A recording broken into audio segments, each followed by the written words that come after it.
प्यारे दोस्तों, एक बार की बात है। किसी जंगल में एक चिड़िया रहती थी।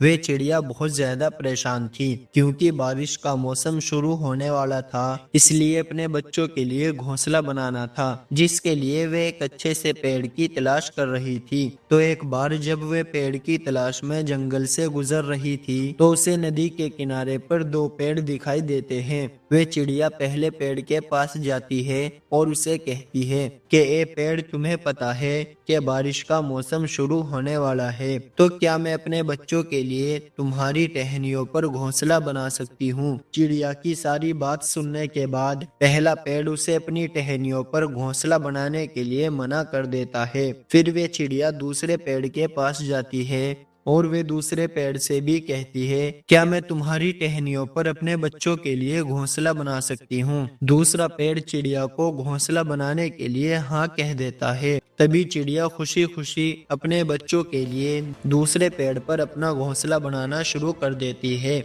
और फिर वे उस दूसरे पेड़ पर अपने बच्चों के साथ रहने लगती है। कुछ वक्त गुजरने के बाद जब बरसात का मौसम शुरू होता है तो बहुत ही तेज बारिश होती है और बारिश के कारण सामने वाली नदी का बहाव बढ़ जाता है, जिसकी वजह से पहला पेड़ जड़ से उखड़कर नदी में बह जाता है। ये देखकर चिड़िया बहते हुए पेड़ से हंसते हुए कहती है कि जब मैंने तुम्हारी टहनियों पर घोंसला बनाने के लिए तुमसे पूछा था तो तुमने मुझे मना कर दिया था और आज तुम्हें तुम्हारे स्वभाव का फल मिल रहा है। तुम्हारे साथ तो यही होना था। तभी उस पेड़ ने मुस्कुराते हुए चिड़िया से कहा कि मैं जानता था कि मेरी जड़ें बहुत कमजोर हो चुकी हैं और मैं इस साल बारिश में नहीं टिक पाऊंगा। मैं तुम्हारे और तुम्हारे बच्चों की जान खतरे में नहीं डालना चाहता था, इसलिए मैंने तुम्हें उस दिन मना कर दिया था और हो सके तो मना करने के लिए मुझे माफ कर देना। ये कहते हुए वे पेड़ नदी में बह गया।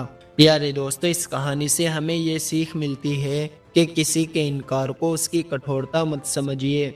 क्या पता उसके इस इनकार में आपका भला छुपा हो। जैसे कि हमारे पेरेंट्स हमें बहुत सी जगह जाने के लिए मना करते हैं, लेकिन आफ्टर ऑल वे हमारा ही भला चाहते हैं। किसी भी इंसान को बाहर से देखकर बुरा मत कहो। आपको क्या पता है कि उसकी लाइफ में क्या चल रहा है और वे अभी किस सिचुएशन से गुजर रहा है। तो बहुत सी बार बहुत सी गलत फहमियाँ हो जाती हैं, जिसकी वजह से हम अपनी जिंदगी में अच्छे लोगों को खो देते हैं। तो अगर आप इस कहानी को और भी लोगों तक पहुंचाना चाहते हो तो वीडियो को शेयर जरूर कर दें।